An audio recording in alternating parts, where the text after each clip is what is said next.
Hello and welcome back to another video, and we are back on the content train, and in today's video we're going to be looking at more Final Fantasy XIV stuff, obviously, and we're going to be looking at a video by a channel called Spexter, and this is 7 removed game features from Final Fantasy XIV. I have not watched this yet, so I don't know what features he talks about.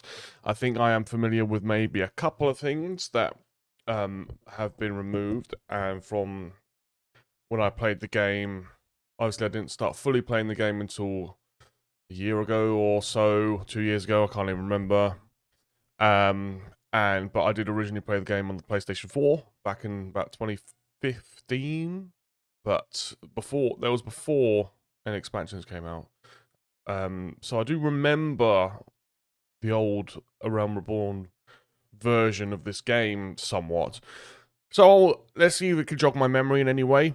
Of course, the link to this video and this channel, Spexter's channel, will be in the description below. So please go click on the link, show some love for the video and to the channel as well. But before we actually get into seeing what they talk about, please do like this video as well and subscribe as well. And if you have any suggestions or things that you want us to look at on this channel, please put them in the comments below. Having said all of that, so these videos that I'm watching are kind of because I took a big elongated break from FF14, so these videos are trying to help me kind of get back into the swing of things, because I want to get fully back in. I want to get fully back into the game. I'm completely in, and I 100% want to start playing again properly. So what I will mention as well is, because I'm looking to get back into the game, basically I'm looking for if there is any sort of, free companies on Twintania in EU server that are happy to, house and help a lapsed Warrior of Light.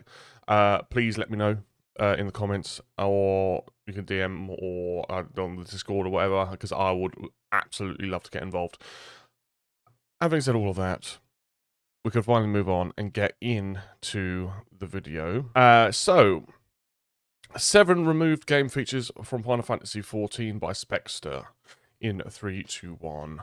Go. Salutations! A Realm Reborn launched in late 2013 after a cataclysm canonically wiped out its ill-fated predecessor, now known as 1.0. Yes. Ever since, Final Fantasy XIV has seen a lot more content come and go. Now that all those legacy veterans are white-haired retirees playing Doman Mahjong in Costa del Sol, let's take a journey through time and remember some of what they went through. Number 1.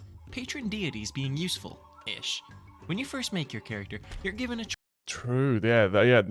From my knowledge, this don't mean anything. Choice between 12 deities. I literally just picked what is actually my birthday. This is a JRPG classic, and it usually affects your starting stats in some way. Final Fantasy XIV was no exception. Prior to Stormblood, your Guardian of Choice provided a pinch of extra resistance toward their personal element. Interesting. Naldal Nazema, for example, would give you a bit more defense against fire attacks. You see, in the past, on top of being either physical or magical, damage also had an element attached to it. The game even had elemental resistance potions and materias to give you more defense, but even then, a lot of this was a holdover from 1.0 where that stuff mattered a lot more. Eventually, the That seems very complicated to me. It seems overly complicated. resistance bonuses from deities no longer made sense and were cut. Nowadays, it's just a bit of light roleplay flavor. Speaking of remnants from 1.0, let's talk about belts. Content so nice. Oh, the belts. The belts. You could never... Was there any other belt that you could really even see? I don't think there was. They removed it twice. It was only an end Oh, blocker. twice? I didn't realize they lost removed it belts twice. Entirely. They were the only thing you could equip that didn't render on your character. Invisible little stat sticks that always felt just a little weird. However, what the authorities don't want you to know is that back in 1.0, belts appeared on your character. If you look at screenshots or cutscenes from this era, you can see fully modeled belts strapped proudly. Holy shit, there's belts. Look at that fucking texture on that. That is oh my god, PS2 era. Atop pantaloons. What's even weirder is that nowadays, certain low-level armors look a little off around the waist because Yeah, they were true. designed with these belt models It in looks mind. like there should be a belt there, yeah. Eorzea has come so far with modern elastic waistbands. True. Hopping back to the combat side of things for number 3, we have tactical points, or TP. This used to be like mana for physical jobs. Their attacks all... Oh, yes, I remember this. I remember this when I played it on the PlayStation 5. No, PlayStation 4. Way back. Yes, I remember TP, and I think because I played Lancer, I basically, if you're interested, I got to like just about started doing the Dragoon stuff, and then I kind of lapsed in playing. And that took a long time back then to get there. It took a long time to get to there. But anyway, yeah, I think, did you need it on just physical attacking, jobs? cost I think TP, so. and if they hit 0, they'd basically be locked out of their That's action. crazy. Even worse, because the devs saw TP as a kind of physical stamina When did that resource, stop? sprint used to 2016? cost TP too, and the amount of TP consumed would Yeah. determine sprint's duration. This led to some Yeah, I bizarre remember scenarios this, where the best yeah. athletes in Eorzea were wizards with comically big hats. Stormblood's patch 4.0 removed the TP cost from sprint, and finally, TP itself was removed with Shadowbringers really patch make sense, 5.0, did it? giving us today's resourceless actions. Yeah, Number 4 is yeah. another combat simplification, although tank mains will debate how much it actually changed. Yes, tank stances. Today, every tank has a stance that are yes. expected to just fire and forget. In solo tank content, you never really take it off. However, there was a time when tanks had 2 stances. One, kind of like today's, that increased your enmity generation but at the cost of DPS, and one that offered no additional enmity but increased your DPS. In practice, you were Interesting. expected to really only use the latter. At the time, other roles had spells like Lucid Dreaming, which reduced their enmity generation, while tanks had a whole separate combo based on enmity gen. And regardless of how easy or hard the tanking actually was, the perception was intimidating. And so in Shadowbringers 5.0, Square simplified the whole thing to today's version. Next up, Makes before sense. Shadowbringers, different physical jobs dealt different types of damage: slashing, piercing, and blunt. It was generally pretty self-explanatory who did what. Jobs with swords, like Samurai, dealt with slashing damage, while jobs with spears or arrows, say Dragoon and Bard, dealt piercing. Blunt damage was kind of the red-headed stepchild, because it was mostly monk, but book autos counted too, I guess? It wasn't just that these jobs dealt different types of damage, they actually buffed them too. Dragoon had a debuff it could apply that made a target vulnerable to piercing damage, which dramatically boosted DPS for Machinist and Bard. You can probably see the problem here. It kind of railroaded team comps for Savage rating, so damage types and their relevant buffs or debuffs went the way of the belt. Now Good. let's look at old Astro cards. Originally, the cards had all sorts of different effects, shown I've not played the Astrologian really, so this here be in this old chart interesting. I found on Reddit. Nowadays, Is that 10% of damage taken? Seems their names complicated. and artwork may seem kind of nonsensical, but back then, you can see that there was actually some logic to it. For instance, Okay. the Ewer, based on Thaliak's endless sippy cup of thinking water, it's legit Oh, yeah. lore, bro, just trust me, cut MP costs. But for newer players, this card is probably the most familiar.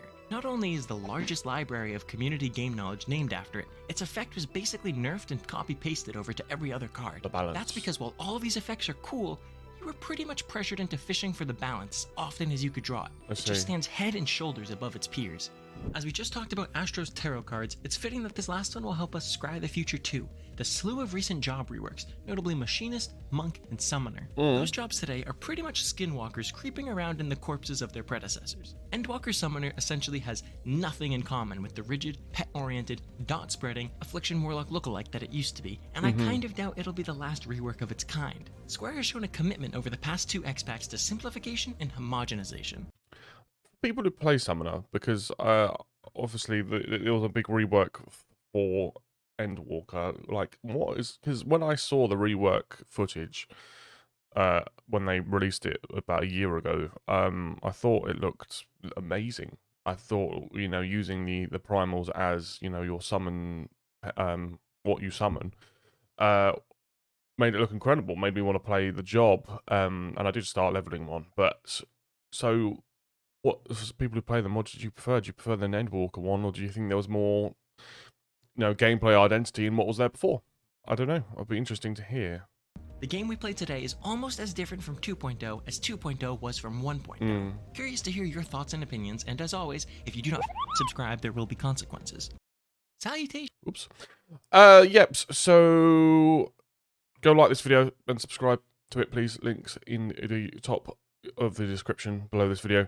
I guess that is an interesting point that they make at the end, that Spectre makes at the end, that, you know, the game now is as different as 2.0 was from 1.0 and would, you know, or more Robot-born from original FF14. And it makes you wonder what in the next year to 5 years, what else is going to change? What else could be different? And I guess that's quite an interesting question to ask. So what would you want to change? What would you like to be revamped? What would you like to be added or got rid of? Put it in the comments below.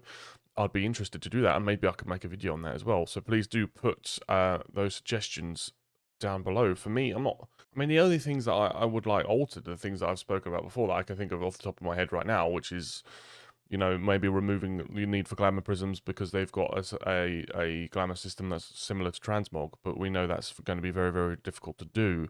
But I do feel like that would take this game up another kind of level in terms of gen. I guess it would make it feel like for FF14 is taking a big step up, and I suppose, look, if FF14 can do big visual upgrades, then maybe it can do something else like that. We know the technology is changing all the time, so hopefully that's something that could happen. But if you've got any ideas of what you want removed or what you want added to the game, please, as I said, put them in the comments below, and do go like this video and subscribe to Spectre.